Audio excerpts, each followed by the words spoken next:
Dapat ito siya ni President sa totoo lang. Kasi siya tumatrabaho, siya lahat eh. Di ba? Anong ginagawa ni Win Gatchalian? Nagkaganchilyo, nagsasamji, naging flower base. Nagmukha lang siyang katawa-tawa doon. Ibigay mo na kay Cheese yung pagiging Senate President. Kasi mukha ka lang palamuti, dekorasyon dyan, di ba? Napan itong nakarang linggo. Partikular kaugnay sa Senado at sa impeachment na nakabinbin ngayon sa Senado. Sana, subaybayan nyo at huwag nyo kaming iwan para sa episode na ito.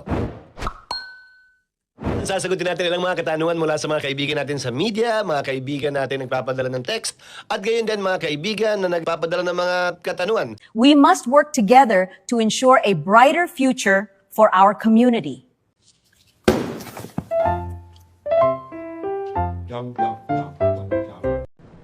Objection, Your Honor, please.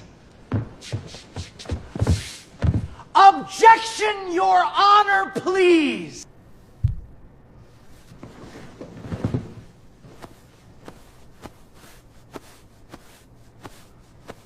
Objection overruled.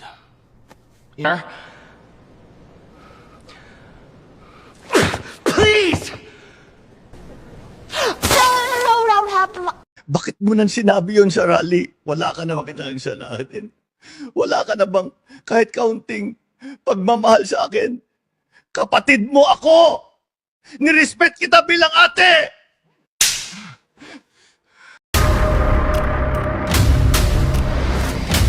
Bago tayo mag-umpisa, baka pwede nyong i-like ang video na to. Malaking bagay ang like sa aming mga content creators. Maraming salamat po.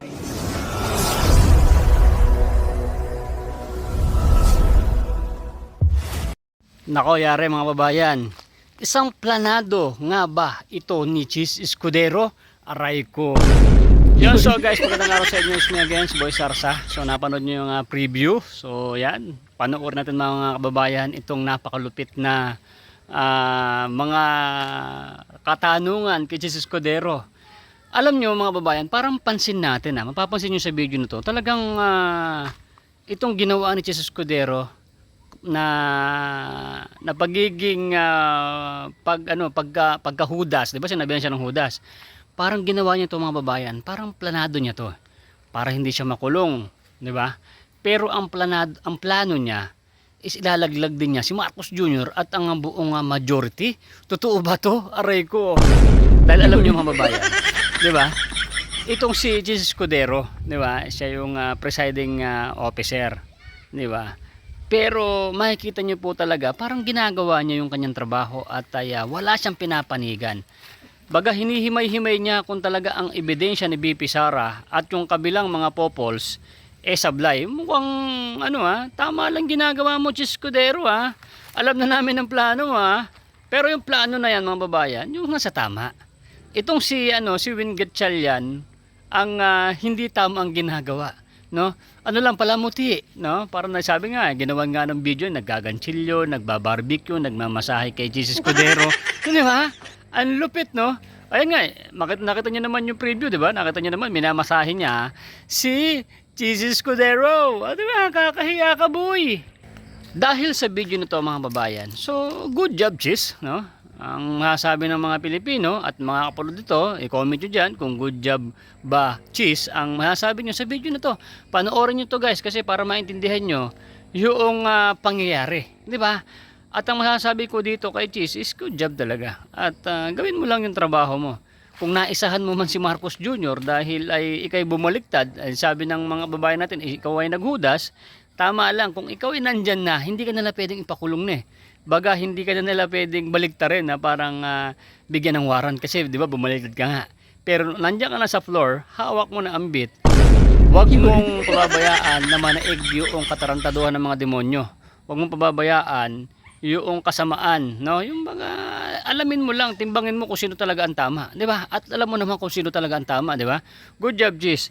So ganito mga babayan, panoorin natin tong full video. Huwag natin pahabain to, boy, para mapanood nyo muna. Dito kaya, boss. PH update itong ating full video. Panoorin nyo guys. At kung gusto mo tong video na to, don't forget to like at kung hindi ka pa nakasubscribe kay Boy at kay Boss PH Update, don't forget to subscribe. Siyempre, para lagi kayo makakapanood ng ating mga video. Shoutout sa ating mga kababayan dyan, mga OFW sa mga nanonood natin. At siyempre, hintayin ko yung comment mo dyan. Excited ako sa mga comment nyo sa video na to. Hintayin ko yan, Marge, mga sir, Shoutout sa mga OFWs dyan. So, ituloy mo to, boy. Let's go! Ito naman si Chis Escudero, walang Luis Tro, walang Joel Chua, walang Dilima. 80 ng boto para ma-impeach si BP Sara. Isang like at isang subscribe. Masaya na ho tayo dyan sa mga gusto sumali sa ating community. Yung join button nandiyan lang ho sa baba. Ito, rekta ho tayo kay Cheese Whiz. Game! Kamuli sa isang episode natin ng Cheese Whiz, Usapang May Laman. Special edition daw ito. Special dahil pag-uusapan natin ang mga kaganap Yun di ba? Pagka pagka may toppings na cheese, pagka may palaman na cheese, kahit ano pa yan, tinapay, puto, di ba? Special pagka may cheese. Kaya dito sa isa na to, bibigyan tayo ng special episode ng Cheese Whiz. Ayos. Dapat ito siya ni President, sa totoo lang. Kasi siya tumatrabaho, siya lahat eh. Di ba? Anong ginagawa ni Win Ketchel? Nagkaganchilyo, nagsasamji, naging flower base. Nagmukha lang siyang katawa-tawa doon. Ibigay mo na kay Cheese yung pagiging Senate President. Kasi mukha ka lang palamuti, dekorasyon dyan, di ba? Kaganapan nitong nakarang linggo. Partikular kaugnay sa Senado at sa impeachment na nakabinbin ngayon sa Senado. Sana subaybayan nyo at huwag nyo kaming iwan para sa episode na ito.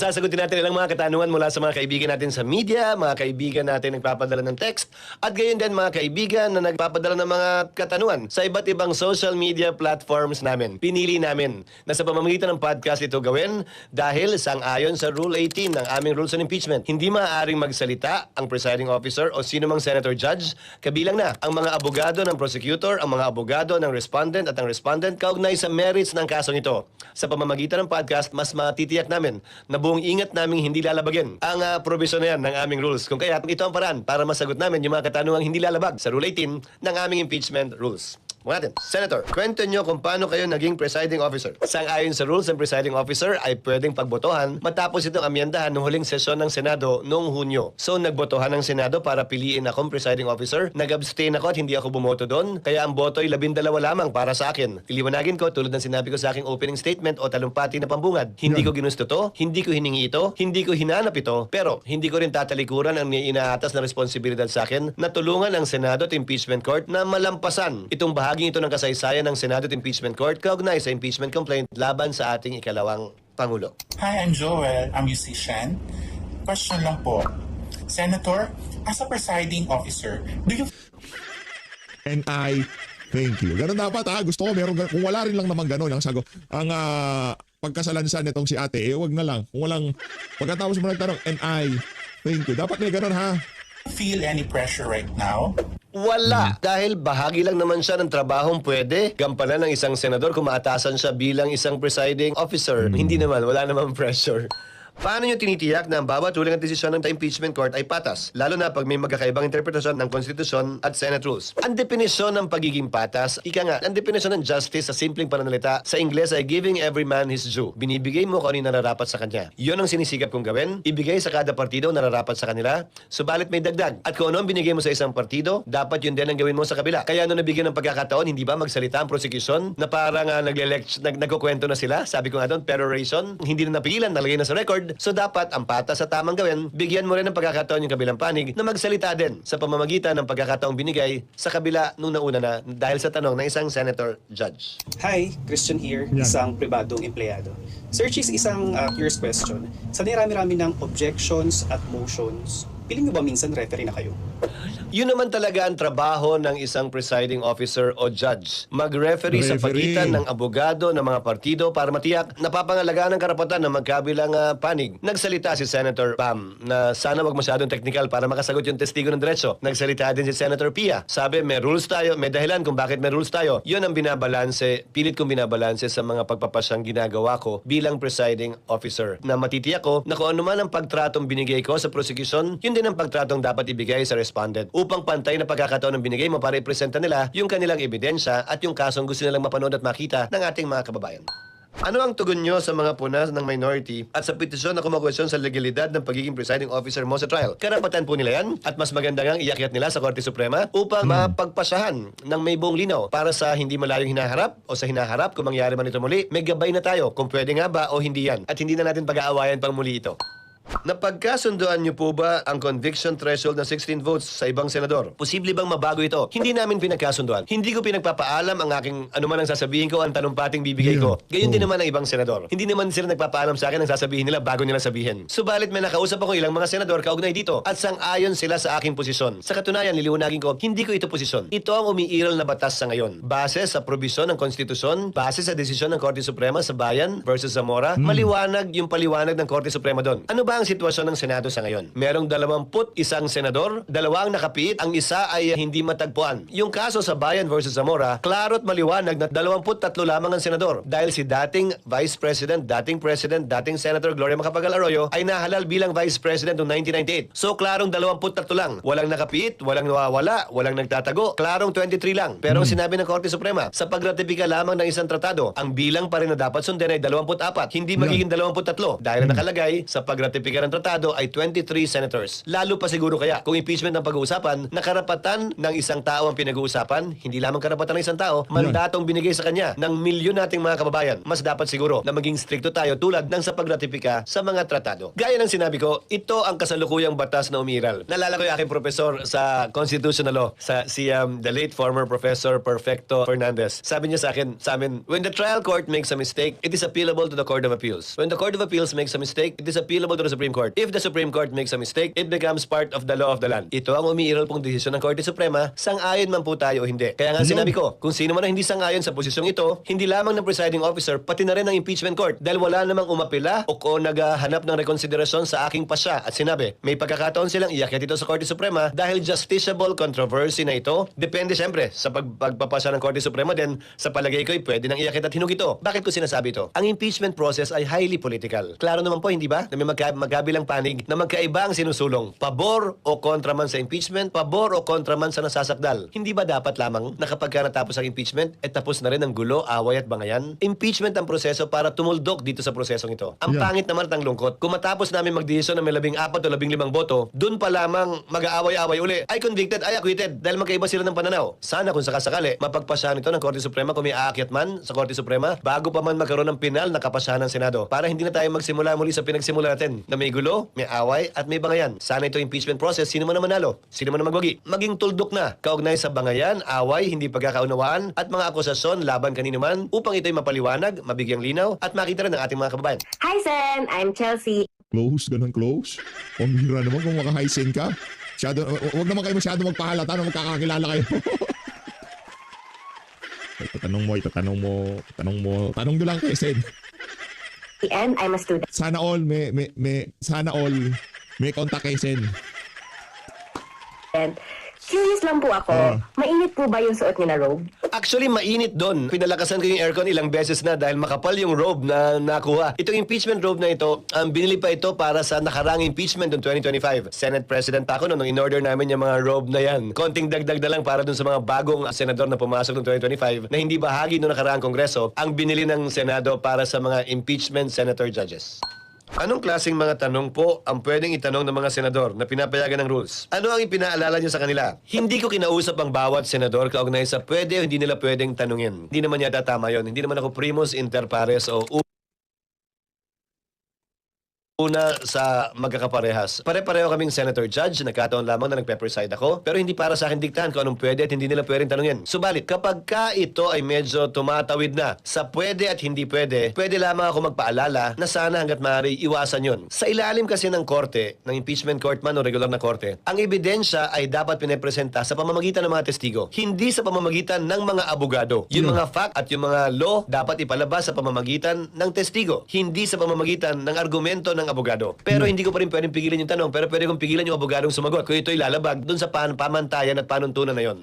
Sa mga nagdaang impeachment trials, nagkaroon din ba ng limitasyon ng demarcation sa pagtatanong ng senator judges? Kung maalala ko, meron din. Pero hindi pinigilan yung mga senador talaga, pinaalalahanan lamang sila dahil may buong laya. Pero itong si Chis, big time na yan. Si Chis Escudero. Sobrang yaman ako ni Chis Escudero.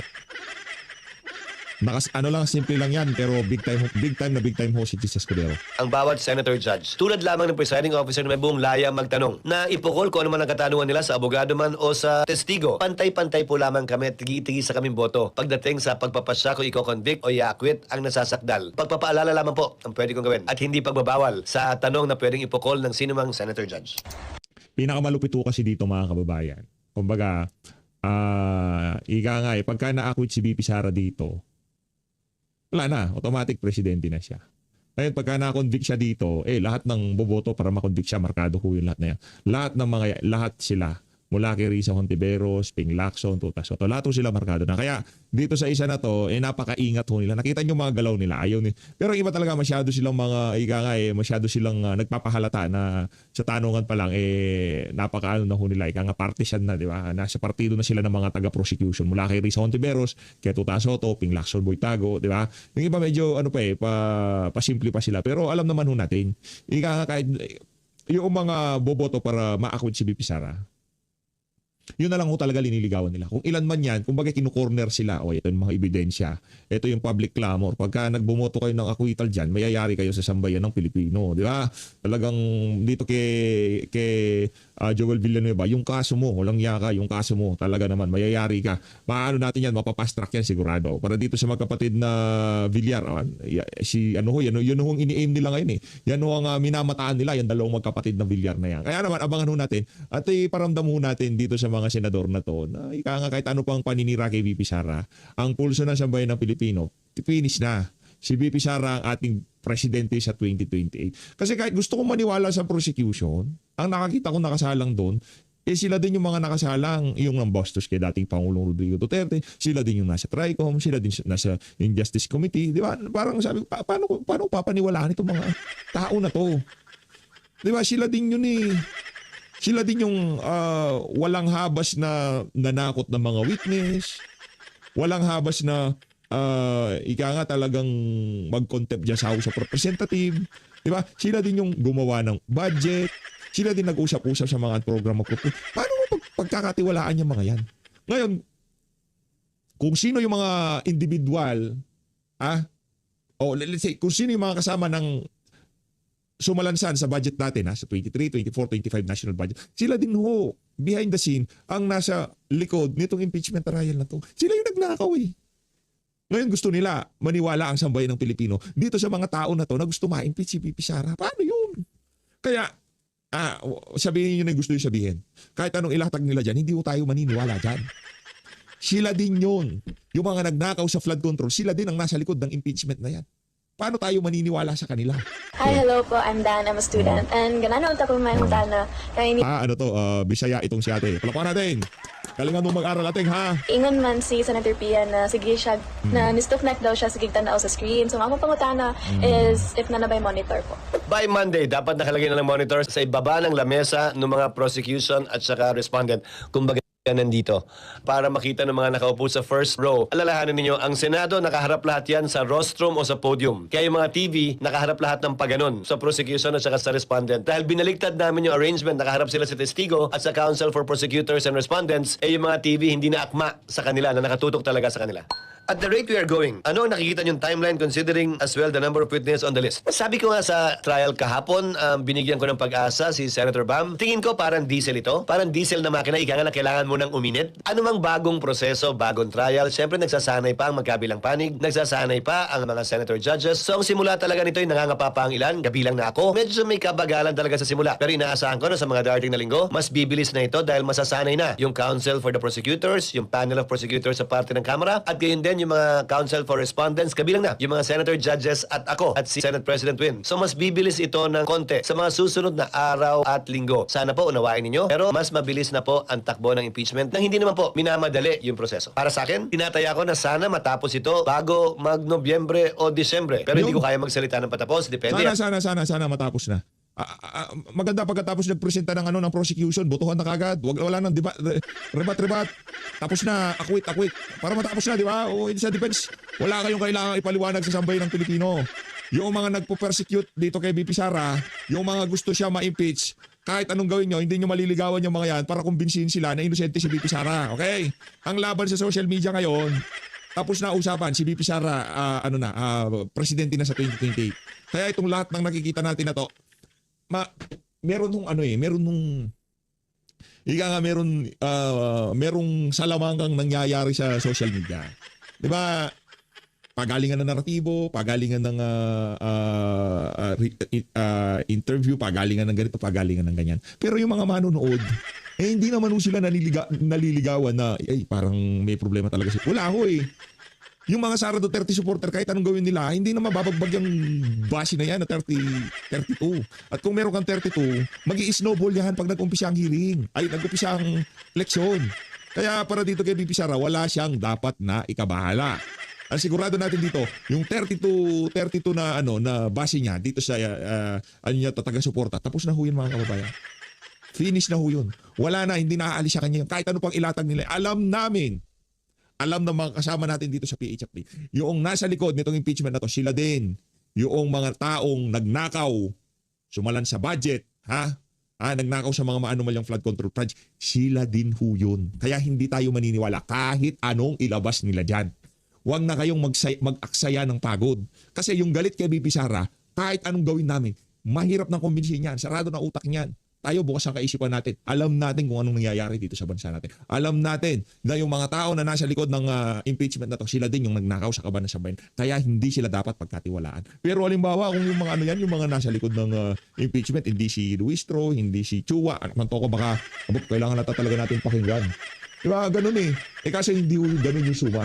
At sa ebidensyang naisipresenta ng magkabilang panig. Sa kabila ng listahang binigay ng magkabilang panig, pwede pa rin sila magpresenta ng panibagong testigong wala sa listahan nila. Kung hindi yun available nung binigay nila yung listahan, at basta't bibigyan nila ng 5 araw yung magkabilang panig para alamin kung sino yung testigong yun, para makapaghanda sila na cross-examine yung bagong testigo o surprise witness na ipepresenta ng sino mang panig. Hi, I'm Nico, an accountant.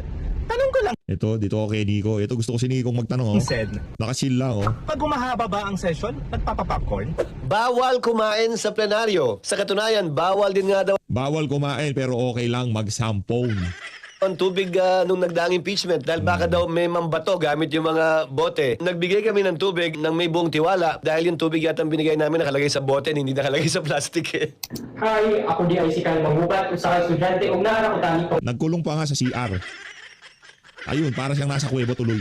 Tala sen, napadayon ako nga dugay na kayo mo ba makatindog sa imong lingkuranan.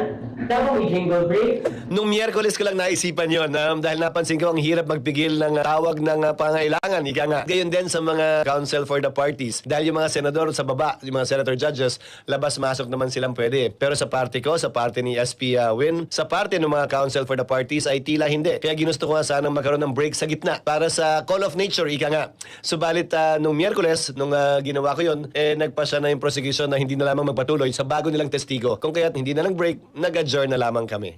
Anong mga aral mula sa mga nakaraang impeachment cases ang maaari magsilbing gabay sa Senado upang mas maging maayos at malinaw ang proseso? Hindi lamang mga desisyon ng Korte Suprema, hindi lamang rules ng Senado sa impeachment, hindi lamang rules of court na may subletory application, pero pati yung mga precedents o mga rulings ng mga nakaraang presiding officer ng Senado sa isang impeachment complaint ang basihan po ng aming mga pagpapasya dahil tinuturing na bahagi yon ng kasaysayan at ng legal precedent ng impeachment. So malaki po na itutulong niya sa amin na hindi na namin kailangan mag-imbento pa muli. Ika nga, we don't have to reinvent the wheel. Pwede namin kopyahin lamang yung mga nauna ng ginawa para maging maayos, mabilis at patas ang impeachment trial na isinasagawa po namin sa ngayon. Hi, ako si M, isang nanay. Tanong ko lang, Sen, tubig lang ba ang pwedeng mainom sa Senado?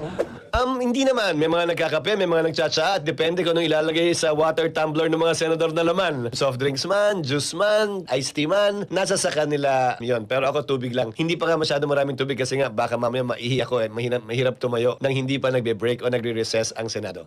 Ano sa tingin nyo ang pinakamalaking hamon bilang presiding officer ng impeachment trial? Siguro na mapanatili, orderly, mapayapa at maayos yung proceedings dahil tinitiyak ko, darating yung panahon na magkakainitan ng magkabilang panig. Darating ang panahon na hindi lamang initan, hindi pagkakaunawaan ang ilan sa mga senator judges tulad lamang ng mga ordinaryong sesyon namin sa Senado at mga nagdaang impeachment cases. Nagkaroon pa nga ng walkout yung isang dating impeachment kung maalala po ninyo sa ating kasaysayan. Susubukan po naming iwasan yon at yun ang hamon na kinakaharap siguro hindi lamang ko bilang presiding officer pero ng bawat senator judge. Dahil tulad ng sinabi ko, hindi naman po ako primus inter pares o una sa mga magkakapantay. Pare-pareho lamang po kaming senator judges. At ang hamon sa amin ay tiyakin na itong prosesong ito ay matatapos ng maayos, matiwasay at hindi lamang magiging parehas pero mukhang parehas. We should not only be impartial but we should also give the impression and appearance that it is impartial. Hindi po maaaring impartial-impartialan lang. Dapat mukha at totoong impartial ang impeachment court.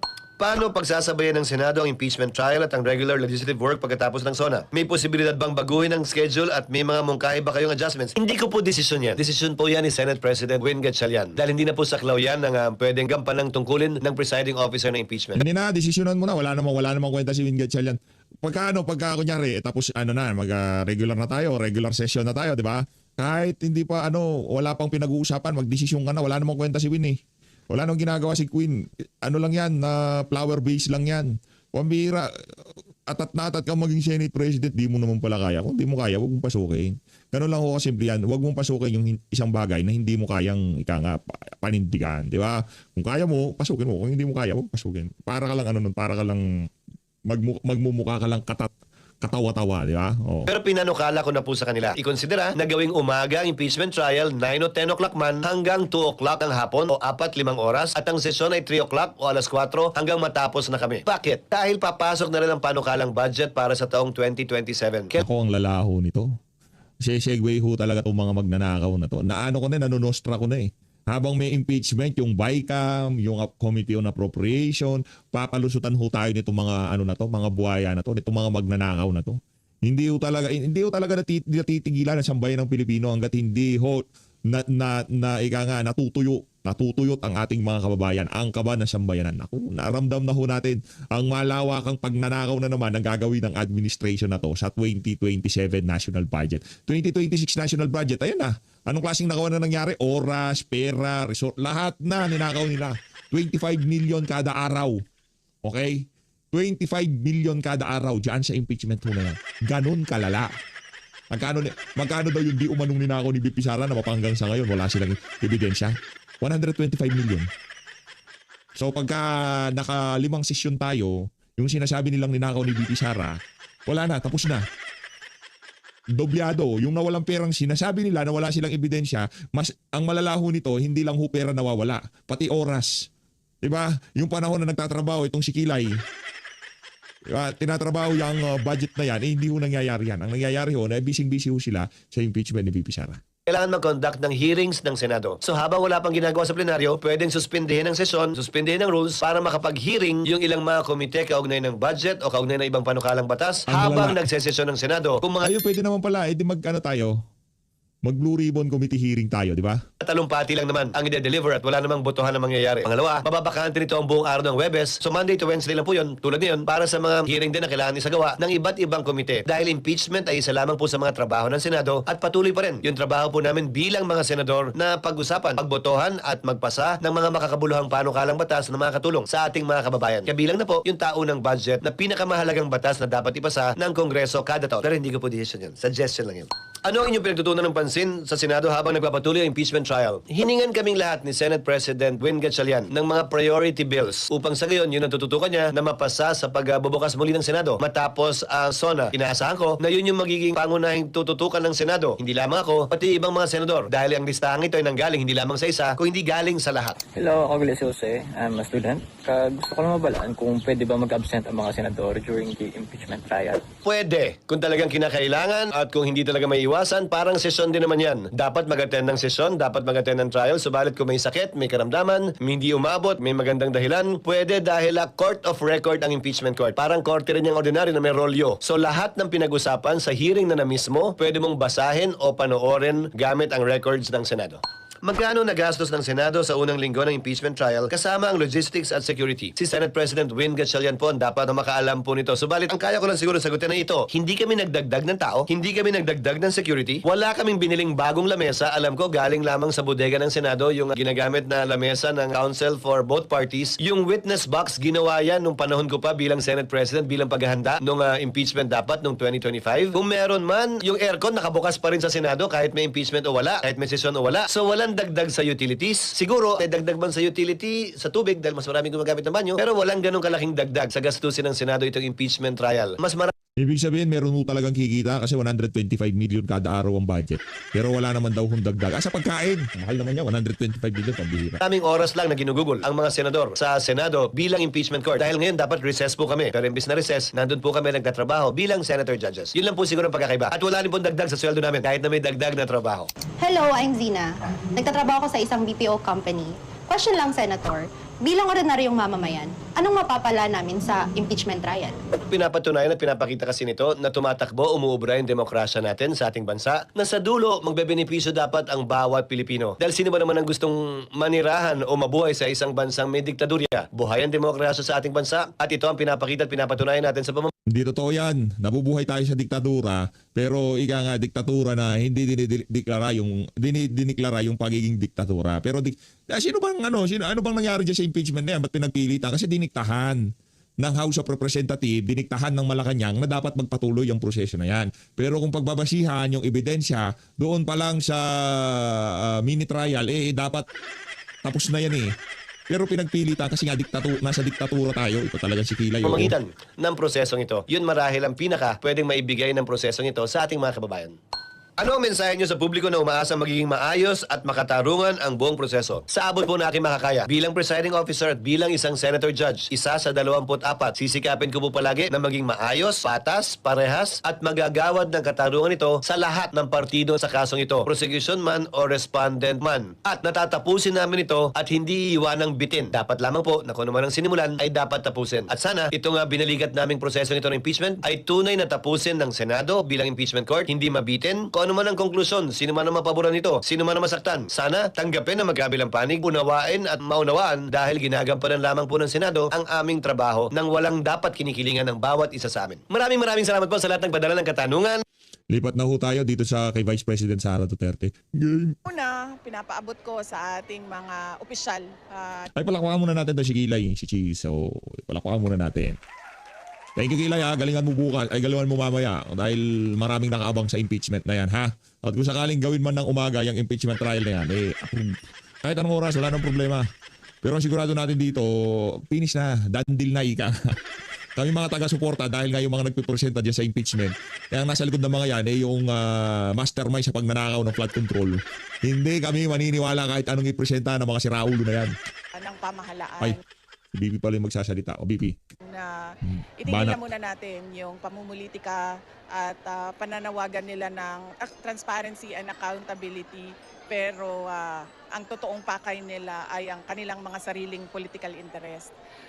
Pangalawa, sa atin pa ring mga opisyal ng pamahalaan, natutukan natin ang kaayusan, kapayapaan at kaunlaran ng ating bayan. Matagal na nag-aantay ang ating mga kababayan na maging mas maayos yung kanilang buhay. At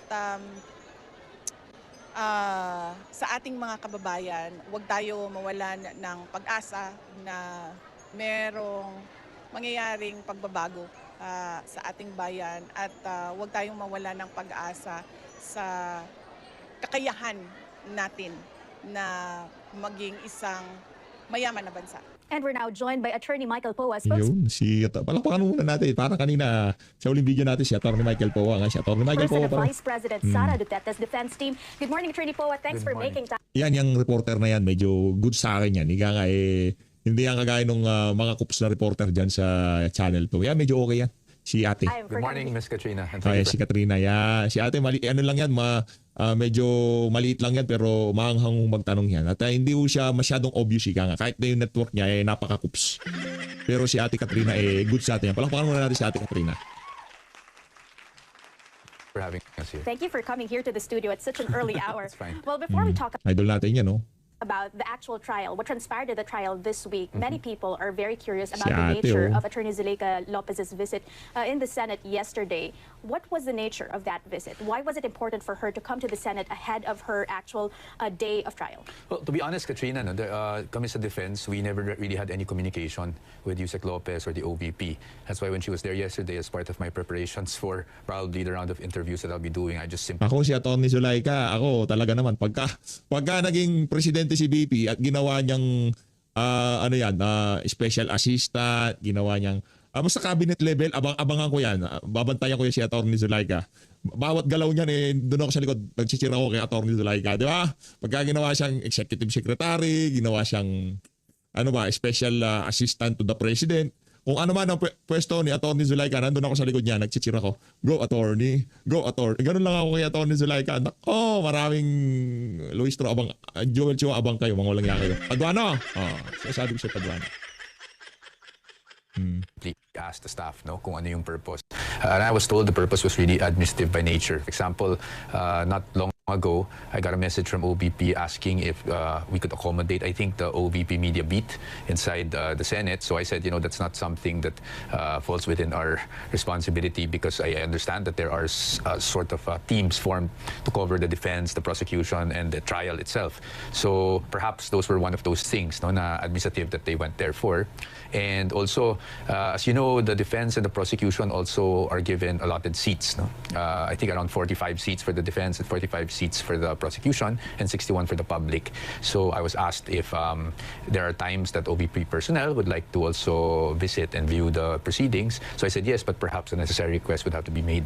And so perhaps those are also one of those things that they spoke about. But I don't want to speculate on whatever went on in the meeting, because again, I wasn't present and I wasn't made aware directly. So even on a personal capacity, the defense panel is not actually directly involved in the witness prep of Zulaika Lopez? No, because she's not our witness as of the moment. The subpoena was requested for by the prosecution, not the defense. So sa amin, what we are preparing for is really cross-examining her once she takes the stand. Or we'll have to look at the purpose of the testimony for which she was being asked to take the stand by the prosecution, and that would be the appropriate time for the defense to register any objections if there are any.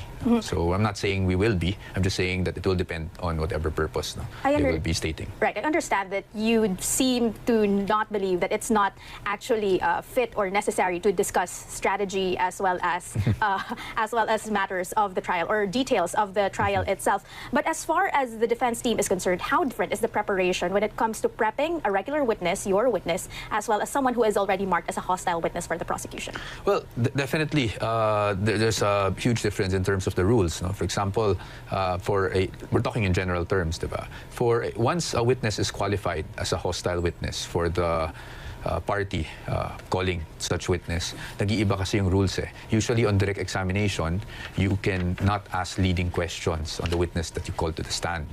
But once the witness is then qualified as a hostile witness, then, for example, in this case, the prosecution can now start asking leading questions. What are leading questions? Meaning questions that are answerable by simply yes or no.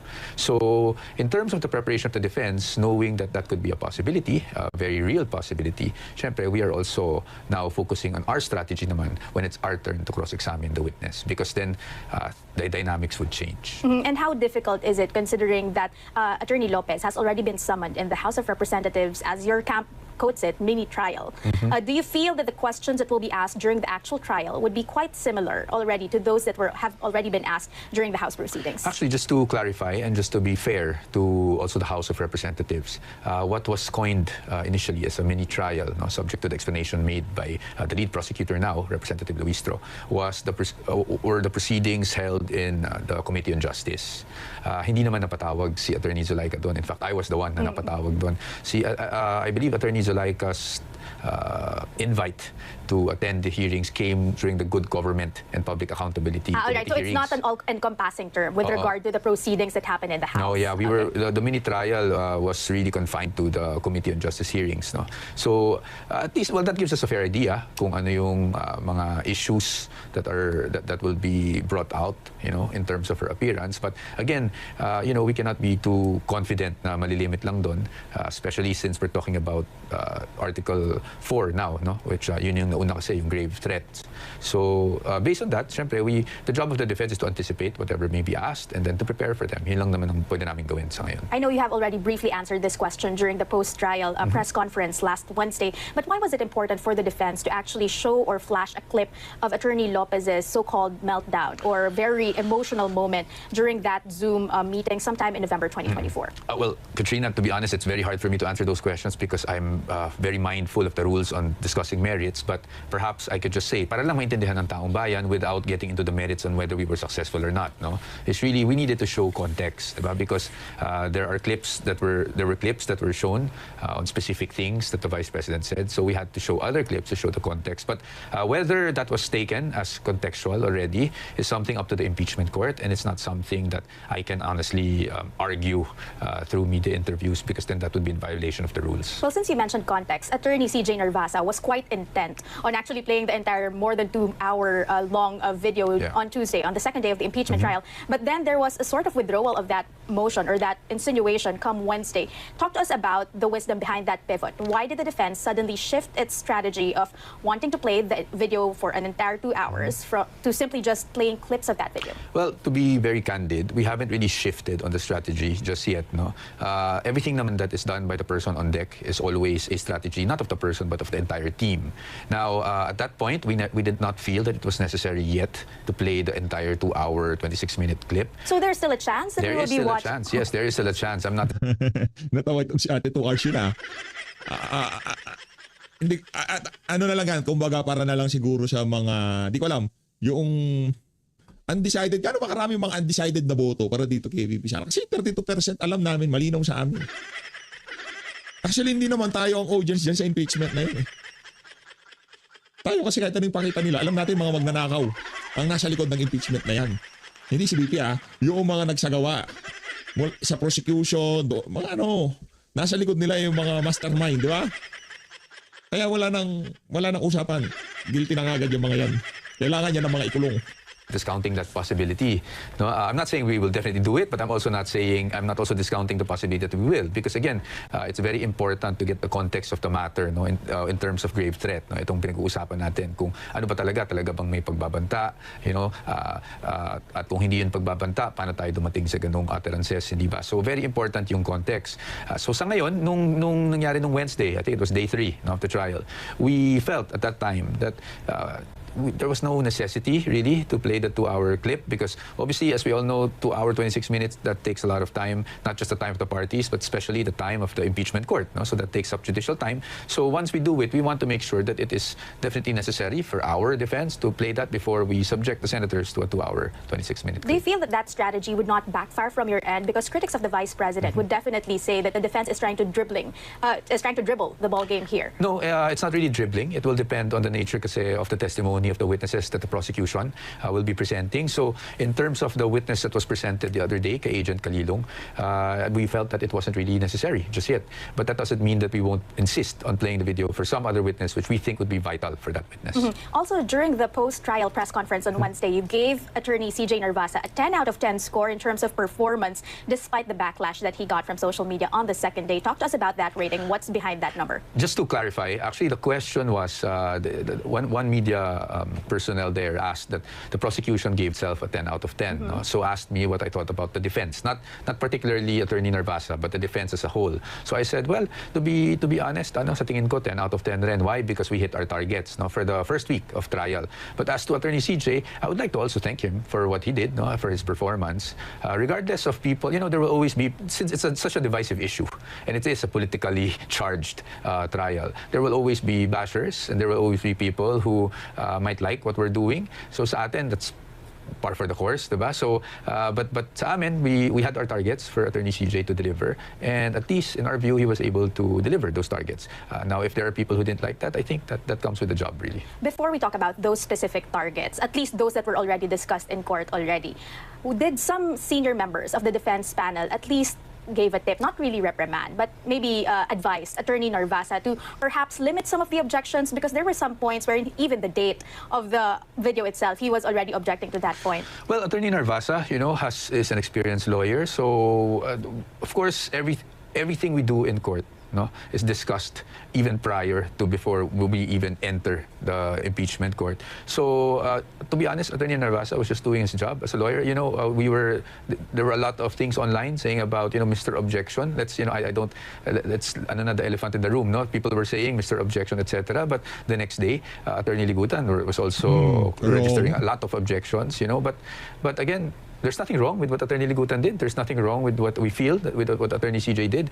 Lawyers really need to object to protect the rights of our client once the ground for objection becomes apparent. And when is that? When the question is asked. No? So sa amin, kasi if we don't object, then we waive the objection that matter. So wala namang naging parang advice or reprimand. I think we all know what we're doing here. Of course, there are strategies that we discuss within the group, no, that I cannot disclose. But definitely, we feel that the first week went as the way we expected it to go. And yun nga, no, I cannot, of course, discuss the specific targets, but we made our targets. Frankly speaking, Attorney Poe, I think the sentiment, especially online, was not just about the quantity of objections, but the quality of objections. Next week, should we still expect a lot of objections coming from the side of the defense, especially as the prosecution presents Agent Lotok as well as Attorney Zaliga Lopez? I cannot say for sure because, again, objections will depend on the questions propounded by the opposing side. No? So it will really depend on the prosecution. Kung sa tingin namin na yung question nila is objectionable, we will definitely object. Now, as to quality, I think that's a bit subjective, so I will probably not comment on that. But, you know, there are different styles for different lawyers, and we'll see how the proceedings go this week.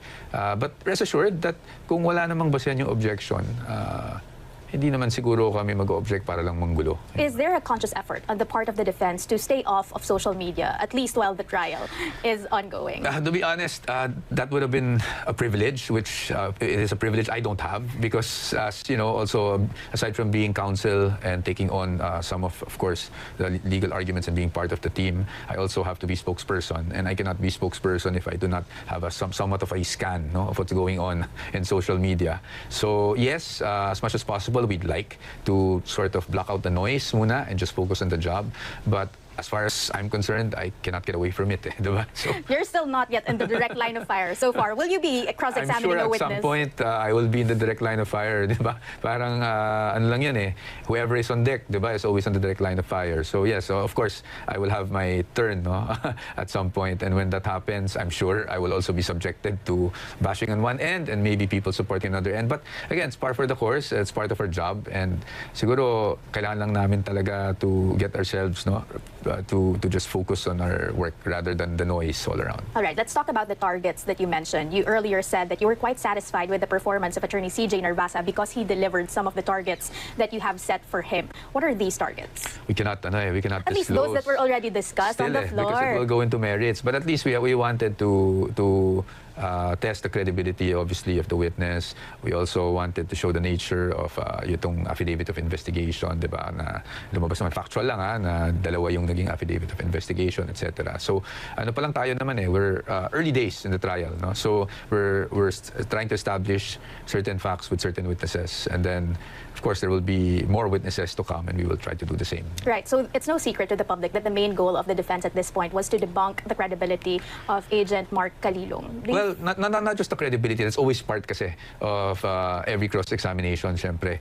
Not just debunk the credibility, but at least test the credibility. Because, of course, if you test the credibility, it will also go into the credibility of what he or she is saying, diba, in court. But again, I'll leave it at that, Katrina. You're putting me in a very, I'm skirting contempt every question. So I'd rather, I'm trying my luck to fish out all the answers. If you still want to see me during the trial, then perhaps then I should be more cautious about things. All right, let's talk about, I know you don't want to talk about Di ba, napaka wholesome lang ni Ate Katrina. Di ba? Hindi siya kagaya ng ibang mga reporter. Pakita ko lang yung tsura ni Ate Katrina sa inyo, ha? So, kasing ate na to talagang sinusubaybayan ko to eh. Ano? Yan ho siya. Yan si Ate Katrina. No? Reporter ho yan sa channel to. Mahusay yan. But I have to push. Let's talk about Senator Judge. Napaka wholesome lang ho ng ano niya. Hindi siya agresibo. Yung iba sa mga reporter medyo agresibo. Hindi, ayaw natin yung mga agresibo. Gusto natin yung mga chillax ka lang. Kalma. Siya mainit ang ulo. Hindi ma-impeach si BP Sara. Yan, kumbaga, yung ano lang, kabali-balita lang. Meron lang balita, pero ang tanong ma-impeach. Hindi siya ma-impeach. Risa Ontiveros. Yes. Ang gusto ko kasi nilang mangyari, kumbaga cornering yung mga senador na pumupustura na hindi impeach si BP Sara. Ay, alam naman natin kung sino-sino yung mga yan, di ba? Kaya ang gagawin natin, isusuportahan natin yung mga senador na to. Kung bias itong mga reporter, ay yung mga network, wala tayong karapatang maging bias dito sa PH Update. Anong ng petang karapata? Ngayon pa lang, pero ni-judge na ng mga mainstream media si VP Sara, tapos tayo, hindi tayo pwede. Hindi pwede yun. The statement that she Hindi ganun questioned. gumagana ang mundo. I'm sure it was, I think it was her, but it might be another senator judge if my memory fails me. There was a senator judge who mentioned or who questioned na enough justification ba na may alleged threat issued against the vice president for her to engage or blurt out that kind of rhetoric that she said against the president. Do you feel that that has already earned some points for the prosecution, considering that it's public sentiment, it's a common public sentiment? Well, sa akin, no, of course, with all due respect to the senator judges, they are free to ask kasi whatever questions natin, it is up to the presiding officer to decide if something is out of order or not. So kami naman, we have to submit ourselves to the court. So pag nagtanong ang senator judge, we just have to respond. But I think it's early days. That's not the only theory that we have on the case naman. So as to points, if the prosecution feels like they earned points there, then by all means, they're free to feel as such or consider such. But sa amin, hindi pa naman, masyado pang maaga. No? So we still have a lot of witnesses to be presented by the prosecution in the coming days. And then of course, it will be our turn, no? At some point, once the prosecution is done with their presentation, then it will be our point also. It will be our turn to now present our own witnesses. And perhaps you will be able to see the entire defense once we do that. Ama naming Diyos na makapangyarihan sa lahat, salamat po sa iyong pagmamahal na hindi nagmamaliw. Sa gitna ng kaguluhan sa aming bansa, turuan niyo po kaming magtiwala sa iyong hustisya at hindi sa hustisya ng tao. Linisin niyo po ang aming mga puso at ituro niyo po ang tamang daan ng katotohanan at pag-ibig. Tulungan niyo po kaming maging ilaw sa gitna ng dilim at ipakita sa mundo na may pag-asa pa sa pangalan ng aming Panginoon Hesus. Salamat po sa pag-ibig po ninyo at salamat sa pagdinig ng aming mga panalangin at iligtas niyo po kami. Sa pangalawa po ninyong pagparito at patawarin po kami sa lahat ng aming mga pagkukulang at pagkakasala sapagkat ito po ang aming samot hiling sa matamis na pangalan ng aming Panginoon Hesus. Amen. Sa lumang silid, mag-isa kang tahimik. Walang kamera, palakpak ay wala na. Ngunit sa bawat pader ng bayang iniwan mo, may pangalan mong di na mabubura.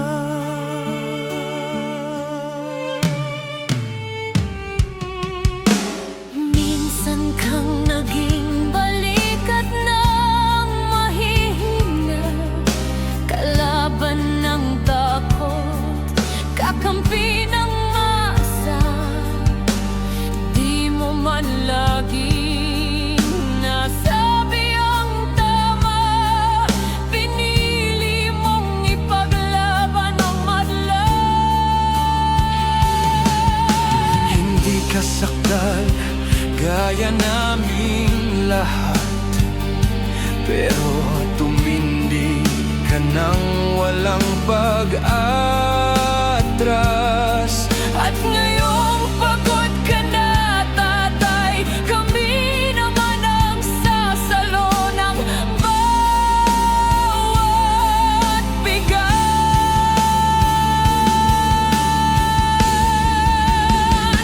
Hanggang sa dulo, ikaw ay mahal. Kahit papagod na ang iyong katawan. Tatay, salamat sa iyong paglaban. Ngayon, kami naman hanggang sa dulo. Di ka namin iiwan. Ang kwento mo'y dala ng bayan.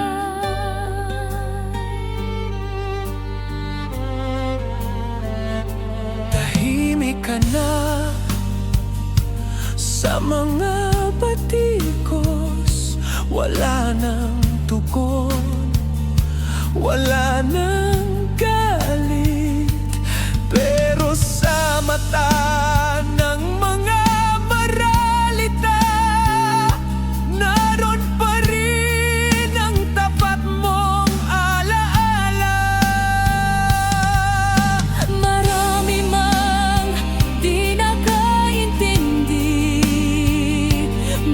marami pa rin ang di nakakalimot. At ngayong wala ka ng kapangyarihan, tatay, ang magtatanggol sa'yo ay bayan.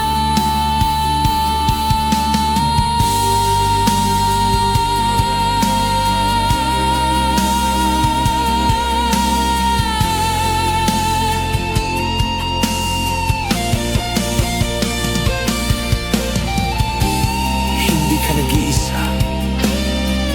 Kahit ngayon.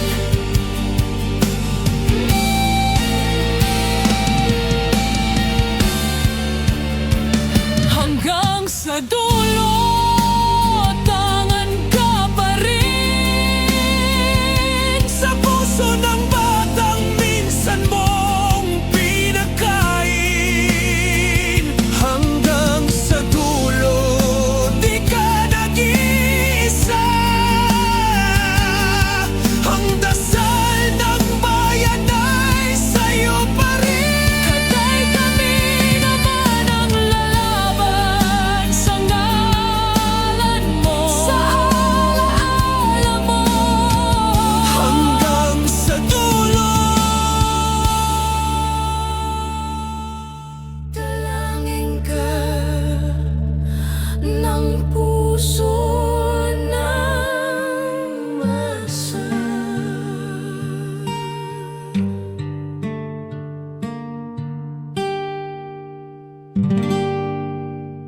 At yun na nga mga kababayan, ano na ang masasabi mo?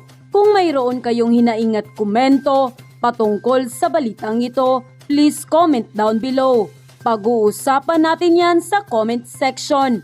At kung nagustuhan nyo ang video, ay huwag kalimutang mag-like at i-share na din para mas marami pang makaalam at umabot ito sa marami sa ating mga kababayan.